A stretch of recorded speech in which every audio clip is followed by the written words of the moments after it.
नमस्कार, मी मीनाक्षीस रेसिपीमध्ये तुमचं अगदी मनापासून खूप खूप स्वागत आहे। नेहमी तोच तो नाश्ता खाऊन कंटाळा आला असेल तर आप्पे, इडली, पोहे, उपमा हा नाश्ता आपण नेहमीच करून खातो। तर आज मी वेगळ्या पद्धतीचा नाश्ता तयार करणार आहे। तर इथे मी ब्रेड सँडविच तयार करणार आहे। तर व्हिडिओ नक्की पूर्ण बघा। तर चला तर मग रेसिपीला सुरुवात करूया। तर बघा इथे गॅसवरती मी एक कढई ठेवलेली आहे। त्या कढईमध्ये एक पडी तेल घातलेलं आहे। तेल छान गरम झाल्यानंतर त्यामध्ये अर्धा चमचा मोहरी टाकूया।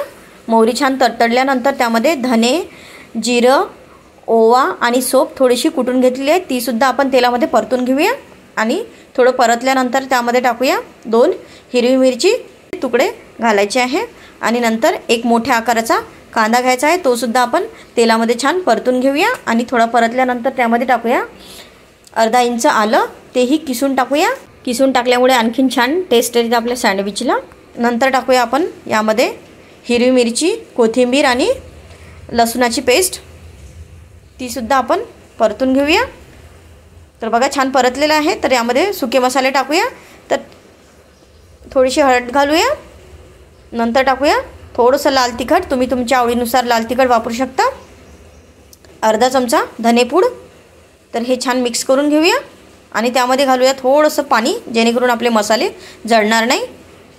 तर बघा छान परतला आहे मसाला आपला। तर यामध्ये टाकूया आता उकडून घेतलेले 4 बटाट्याचा वापर करत आहे। तर हे 4 बटाटे आपण हाताने मॅश करून टाकूया। मिक्स करून घ्यायचं आहे बटाटे। तर बटाट्याच्या आपल्या संपूर्ण गाठी फोडून घ्यायच्या आहे। जर गाठी जर आल्या तर आपल्याला टेस्ट छान लागणार नाही, त्यासाठी संपूर्ण बटाटा आपल्याला मॅश करून घ्यायचा आहे। तर मिक्स झाल्यानंतर चवीपुरतं टाकूया मीठ। नंतर टाकूया कोथिंबीर सुद्धा मिक्स करून घेऊया। बघा किती सॉफ्ट असा बटाटा आपला तयार झालेला आहे। की बटाटे जर चांगले उकडले तर आपला मसाला छान तयार होतो। आणि त्यामध्ये टाकूया आता लिंबाचा रस सुद्धा छान एकजीव करून घेऊया। तर बघा आपला मसाला तयार झालेला आहे। तर इथे मी घेतलेले ब्रेड, त्या ब्रेडवरती आपण हा बटाट्याचा मसाला लावून घेऊया। तुम्ही या ब्रेडवरती हिरवी चटणी सुद्धा लावू शकता, पण ते जास्त तिखट होईल, त्यामुळे मी इथे हिरव्या चटणीचा वापर केलेला नाही, कारण की आपण आधीच ठेचा घातलेला होता। तर ब्रेडला पूर्ण बटाट्याचं सारण आपल्याला लावून घ्यायचं आहे। आणि नंतर दुसऱ्या ब्रेडला सुद्धा आपण बटाट्याचं सारण लावून घेऊया। तर सर्व साईडने छान लावून घ्यायचं आहे। तर बघा लावून झालेला आहे। तर मी यामध्ये सॅलड वापरत आहे, काकडी, गाजर आणि कांदा व टोमॅटो। काकडी, गाजर, टोमॅटो लावून घेतलेला आहे। तर वरतून थोडंसं आपण काळं मीठ टाकूया। आपल्याला थोडंसं 1 चिमूट काळं मिठाने खूप छान टेस्ट येते आपल्या सँडविचला। आणि दुसरी ब्रेड त्यावरती ठेवून घ्यायची आहे आणि वरतून थोडंसं दाब द्यायचं, जेणेकरून आपल्या भाज्या किंवा सॅलड बाहेर निघणार नाही। आणि नंतर आपल्याला गॅसवरती पॅन ठेवायचा आहे आणि ब्रेडची आपल्याला मधातून कट करून घेऊया।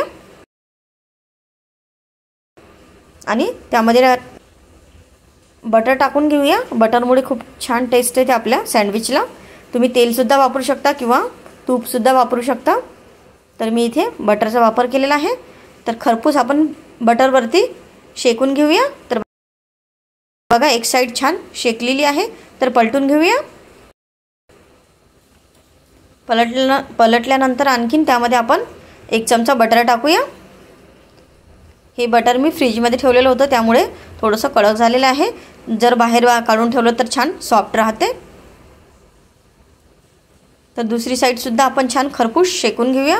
तर बघा किती मस्त असा कलर आपल्या सँडविचला आलेला आहे। मस्त असे गोल्डन ब्राऊन उलटपुलट 1 ते 2 वेळा करून सँडविच छान शेकून घ्यायचे आहे।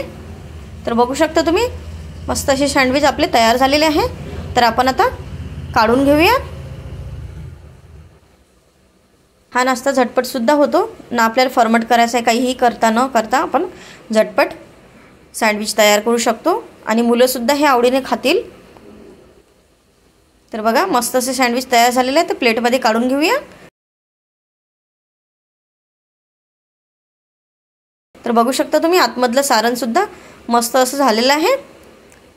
तर बाकीचे सुद्धा सँडविच असेच बनवून घ्यायचे आहे। तर मी सुरुवातीला बटर टाकलेलं आहे पॅनवरती।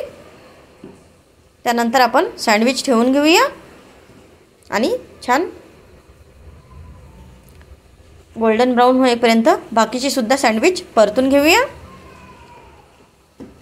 तर तुम्हाला जर थोडा जरी व्हिडिओ आवडला असेल तर प्लीज व्हिडिओला लाईक करा, चॅनलला सबस्क्राईब करा आणि बेल आयकॉनसुद्धा प्रेस करा, जेणेकरून माझ्या व्हिडिओची नोटिफिकेशन सर्वात पहिले तुम्हाला मिळेल. आणि तुम्ही आत्तापर्यंत जर सबस्क्राईब केलं नसेल तर प्लीज माझ्या चॅनलला सबस्क्राईब करा. तर बघा, दुसरेसुद्धा सँडविच आपले छान खरपूस शेकून झालेले आहे. तर काढून घेऊया मस्तच. तर तुम्ही दह्याच्या चटणीसोबत, खोबऱ्याच्या चटणीसोबत, शेंगदाण्याच्या चटणीसोबत, कोणत्याही चटणीसोबत तुम्ही हे सँडविच सर्व करू शकता. तर मी इथे टोमॅटो सॉससोबत सर्व केलेले आहे. तर बघा, मस्त असे सँडविच झटपट 10 ते 12 मिनिटात आपले सँडविच तयार होतात. तर कसा वाटला तुम्हाला व्हिडिओ? आवडला असेल तर लाईक करा, शेअर करा आणि सबस्क्राईब करा. धन्यवाद. भेटूया पुढच्या रेसिपी.